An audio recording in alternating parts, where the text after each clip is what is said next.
শ্রাবণ মাস দেবাদিদেব মহাদেবের মাস। শ্রাবণ মাসের তৃতীয় ও বড় সোমবার এই বিশেষ খাবারটি অন্তত একবার হলেও মুখে তুলুন। এর ফলে বন্ধুরা সারা বছর সুস্থ ও নিরোগ থাকবেন। দেবাদিদেব মহাদেবের আশীর্বাদে সকল মনস্কামনাও হবে পূর্ণ এবং রোগ জ্বালা অসুস্থতা আপনার ধারে কাছেও আসবে না। নমস্কার বন্ধুরা, ভক্তিমূলক কথা চ্যানেলে জানাই আপনাদের সকলকে স্বাগত। বন্ধুরা, আশা করছি ঈশ্বরের আশীর্বাদে আপনারা প্রত্যেকেই ভালো আছেন এবং সুস্থই আছেন। চলছে শ্রাবণ মাস। আমরা প্রত্যেকেই জানি যে বছরের মাসগুলির মধ্যে শ্রাবণ মাস এবং সপ্তাহের দিনগুলোর মধ্যে সোমবার দিনটি দেবাদিদেব মহাদেবের উদ্দেশ্যে নিবেদিত। তাই শ্রাবণ মাসের সোমবারের গুরুত্ব আরও বিশেষ। এই মাসের প্রতিটি সোমবার শিবের ব্রত পালন করে থাকেন লক্ষ লক্ষ হিন্দু ধর্মাবলম্বী। ব্রতের উদ্দেশ্য একটাই, মনস্কামনা পূরণ। বলা হয় এই শ্রাবণ মাসেই কিছু খাবার যেমন খাওয়া উচিত নয়, ঠিক সেরকমভাবেই কিছু কিছু খাবার আছে যেগুলি শ্রাবণ মাসে একবার হলেও মুখে তোলা উচিত। আপনি নিজেও যেমন সেই খাবারটি গ্রহণ করবেন, আপনি লক্ষ্য রাখবেন আপনার পরিবারের সবাই যেন একবার হলেও শ্রাবণ মাসে সেই খাবারটি গ্রহণ করেন।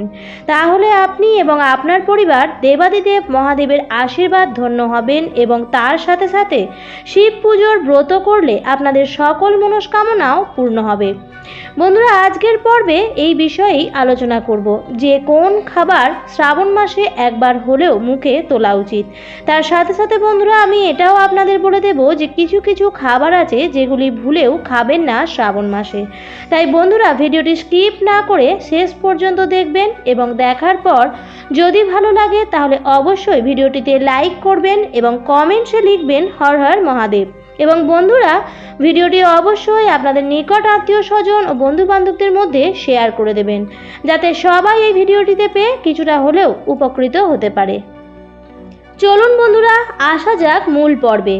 শ্রাবণ মাসে ভক্ত এবং ভগবানের মাঝের দূরত্ব কমে যায়। মনে করা হয় শ্রাবণ মাসে দেবাদিদেব মহাদেব এবং মাতা পার্বতী কৈলাস পর্বত ছেড়ে মর্তধামে বিচরণ করেন এবং ভক্তদের সকল মনস্কামনা পূর্ণ করেন। তাই তো শ্রাবণ মাসের জন্য মহাদেবের ভক্তরা সারা বছর অপেক্ষা করে থাকেন। আর সেই কারণেই শ্রাবণ মাস পড়তেই দূর দূরান্ত থেকে বহু ভক্তরা কাঁধে বাঁক নিয়ে শত কষ্ট সহ্য করেও খালি পায়ে হেঁটে বাবার মাথায় জল ঢালতে থাকেন। মনে করা হয় শ্রাবণ মাসে বাবার নামে উপোস রেখে ভক্তি ও নিষ্ঠা সহকারে বাবার পুজো যদি করা যায় তাহলে দেবাদিদেব মহাদেব ও মাতা পার্বতী ভক্তদের ডাকে সাড়া না দিয়ে পারেন না এবং কাঙ্ক্ষিত ফল লাভের ইচ্ছায় দেবাদিদেব মহাদেবের অভিষেক করে থাকেন বিভিন্ন উপাচার সহযোগে। এই শ্রাবণ মাসেই দেবাদিদেব মহাদেবের রুদ্রাভিষেক হয়।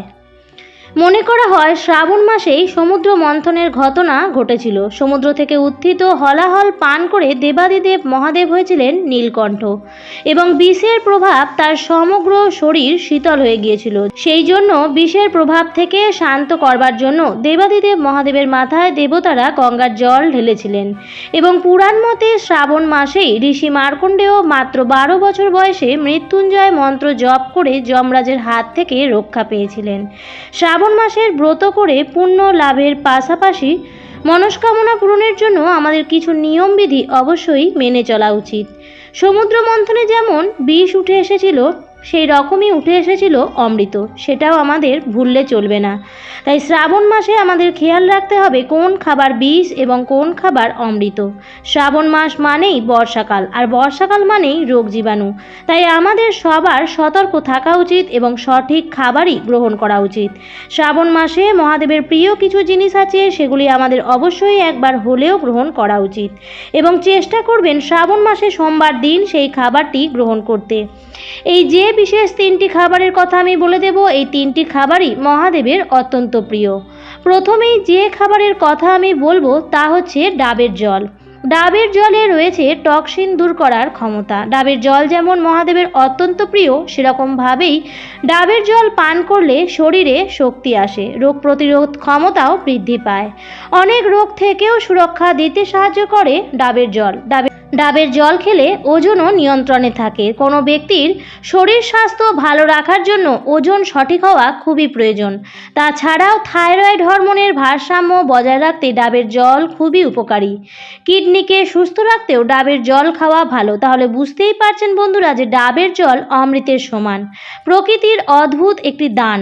ডাবের জল শ্রাবণ মাসে অবশ্যই একবার হলেও পান করুন এবং চেষ্টা করবেন শ্রাবণ মাসের এই তৃতীয় ও বড় সোমবারে ডাবের জল পান করতে এবং পরিবারের সবাইকেও খাওয়াতে।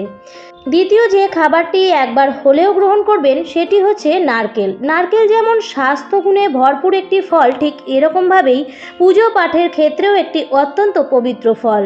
সমস্ত দেবদেবীর পুজোতে নারকেল কিন্তু অবশ্যই লাগে। নারকেল গাছকেও অত্যন্ত শুভ বলে মানা হয় এবং নারকেলে রয়েছে প্রচুর স্বাস্থ্যগুণ। এই শ্রাবণ মাসে অবশ্যই একবার হলেও নারকেল খাওয়া উচিত। নারকেলের প্রচুর স্বাস্থ্যগুণের মধ্যে যেমন নারকেল হার্টকে সুস্থ রাখে, ঠিক সেরকমভাবেই হজম শক্তিও বাড়িয়ে তোলে। নারকেল খেলেও ওজনও নিয়ন্ত্রণে থাকে। নারকেলের মধ্যে থাকা ক্যালসিয়াম যেমন আমাদের হাড়কে মজবুত করে, ঠিক তেমনই দাঁতের ক্ষয়ও রোধ করে। নিয়মিত নারকেল খেলে ত্বকও ভালো থাকে এবং ঔজ্জ্বল্যও বৃদ্ধি পায়। তাহলে বুঝতেই পারছেন বন্ধুরা, নারকেল যেমন পুজো পাঠে সমস্ত কাজে লাগে, ঠিক সেরকমভাবেই স্বাস্থ্যগুণে সমৃদ্ধ একটি পবিত্র ফল। তাই অবশ্যই একবার হলেও শ্রাবণ মাসে বিশেষ করে সোমবার দিন নারকেল খাবেন। তৃতীয় যে খাবারটি অবশ্যই খাবেন এবং চেষ্টা করবেন একাধিকবার খেতে সেটি হচ্ছে তেঁতো জাতীয় জিনিস। তেঁতোর মধ্যে আপনারা উচ্ছে, করলা বা নিমপাতা খেতে পারেন। তেঁতো কিন্তু পুষ্টিগুণে সমৃদ্ধ একটি খাবার। যেমন ধরুন করলা, এটা কিন্তু একটি ভিটামিন এ এবং ভিটামিন সি প্রচুর পরিমাণে রয়েছে অ্যান্টিঅক্সিডেন্টের ভাণ্ডার। তেঁতো পছন্দের সবজি না হলেও এর উপকারিতা জেনে অবশ্যই কিন্তু খাওয়া উচিত। তেঁতো জাতীয় খাবার লো ক্যালোরি যুক্ত হয়, তার সাথে সাথে রয়েছে প্রচুর পরিমাণে ফাইবার, যা খাবার হজম করতে সাহায্য করে এবং পেটকেও ভালো রাখে।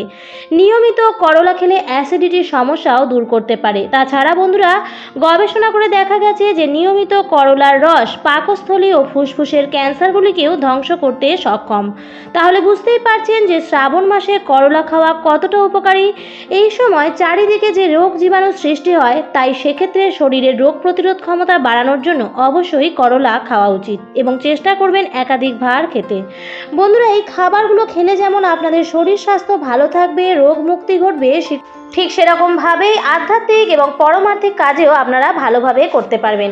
ব্যক্তির শরীর হচ্ছে সম্পদ। যদি শরীর ভালো না থাকে তাহলে কোনো কাজই ভালোভাবে করা সম্ভব নয়। তা সে পুজো পাঠই হোক, পড়াশোনা হোক বা চাকরি বাকরি হোক, তার জন্য শরীর স্বাস্থ্য ভালো রাখা একান্ত প্রয়োজন।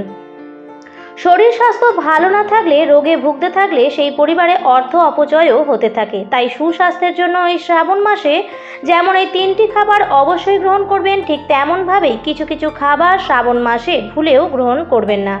এর উপর আমি আলাদাভাবে একটি ভিডিও বানিয়েছি, সেটি অবশ্যই দেখে নেবেন, আমি লিঙ্ক দিয়ে দেবো। তাছাড়া আমি সংক্ষিপ্তভাবে বলে দিচ্ছি, কারণ প্রচুর বন্ধুরা আছেন যারা ভিডিওটি একটু বড় হয়ে গেলে ভীষণ বিব্রত হয়ে যান। তাই সেই সকল বন্ধুদের উদ্দেশ্যে বলছি, ভিডিওটিতে এমন প্রচুর তথ্য থাকে যেগুলি বিশদভাবে বলার জন্য ভিডিওটিকে বড় করতে হয়। বন্ধুরা, যে খাবারগুলি শ্রাবণ মাসে বর্জনীয় তার মধ্যে প্রথমেই আসে সবুজ শাকপাতা।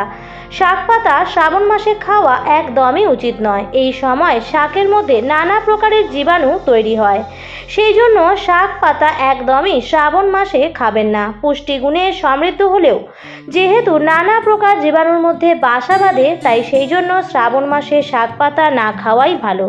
সবজির মধ্যে বেগুন এই সময় খাবেন না এবং চেষ্টা করবেন কাঁচা দুধ একদমই না খেতে।